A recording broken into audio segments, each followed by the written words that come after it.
আলাইকুম দর্শক, কেমন সবাই? আশা করছি ভালো আছেন। বিডিসেবার পক্ষ থেকে আপনাদেরকে জানাই আন্তরিক শুভেচ্ছা এবং অভিনন্দন।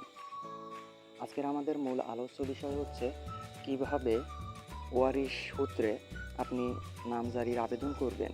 এ বিষয়ে আজকে কোনো কিছু দেখাবো না, শুধু দু একটি কথা বলবো। তো দয়া করে আশা করি সবাই স্কিপ করবেন না এবং গুরুত্বপূর্ণ কিছু কথা রয়েছে যেগুলো আপনি শুনবেন, আপনার নামজারির ক্ষেত্রে অনেক কাজে দিবে। তো প্রথমে চলুন নামজারির মিউটেশনের ওয়ারিশ সূত্রে আংশিক খারিজের বিষয়টি একটু আলোচনা করি এবং আংশিক খারিজ বাদে অর্থাৎ আংশিক খারিজ ব্যতীত একটু আলোচনা করি। আজকে এই দুটো টপিক নিয়ে আমি আপনাদের সাথে কথা বলবো ইনশাআল্লাহ।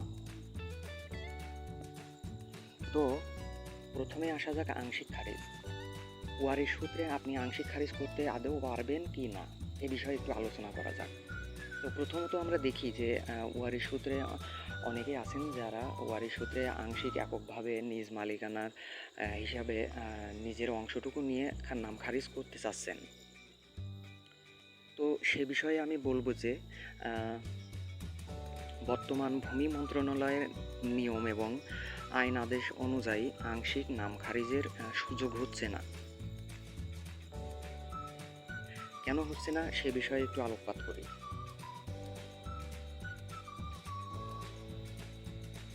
এর কারণ ওয়ারিশ সূত্রে আংশিক খারিজ আপনি এই কারণে করতে পারবেন না, যদি আপনাকে আংশিক খারিজের আবেদন করতে হয় তাহলে আপনার ওই সম্পত্তির বন্টননামা দলিল করতে হবে আপনার নিকটস্থ জেলা প্রশাসকের কার্যালয় হতে কোনো একটি বিজ্ঞ উকিলের দ্বারা, এবং অনেক হ্যাসেল আপনাকে পোহাতে হবে, অনেক কাগজপত্র সংগ্রহ করতে হবে ইত্যাদি ইত্যাদি।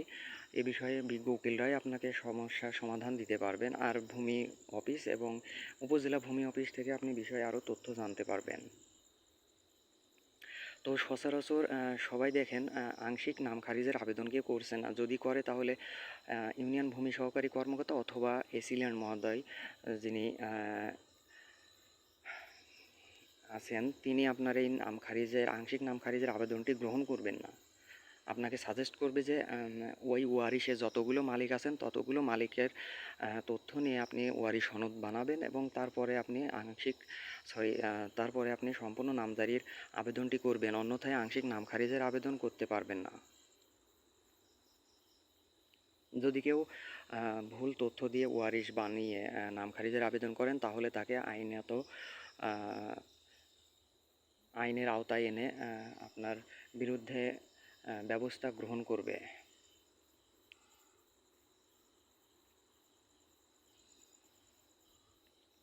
এবার আসা যাক কিভাবে আপনি ওয়ারিশের সম্পূর্ণ আবেদনটি আপনি করতে পারবেন। আপনার ধরুন 10টি মালিক আছেন ওয়ারিশ হিসাবে, আপনার পিতার বর্তমানে 10 জন মালিকের ভিতরে ভাই বোন এবং মা আছেন। এক্ষেত্রে আপনি কিভাবে আবেদন করবেন, আপনি সেই একইভাবে ওয়ারিশ সনদ তৈরি করবেন। ওয়ারিশ সনদ তৈরি করতে আপনার ভোটার আইডি কার্ডের অথবা জন্ম নিবন্ধন অথবা পাসপোর্টের কপি নিয়ে পৌরসভা অথবা ইউনিয়ন পরিষদ থেকে আপনি একটি ফর্মের মাধ্যমে আবেদন করে ওয়ারিশ সনদ তৈরি করে নিলেন। তারপর আপনি ওয়ারিশ সনদ পেয়ে গেলে সেক্ষেত্রে আপনি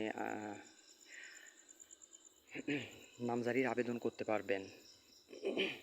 এখন নামজারির আবেদন করতে কোথাও যাওয়া লাগে না, আপনি নিজেই আবেদন করতে পারবেন যদি আবেদনের প্রসেসটি বুঝেন।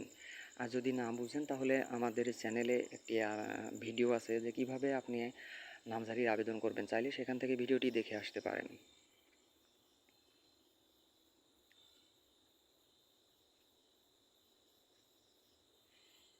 এরপর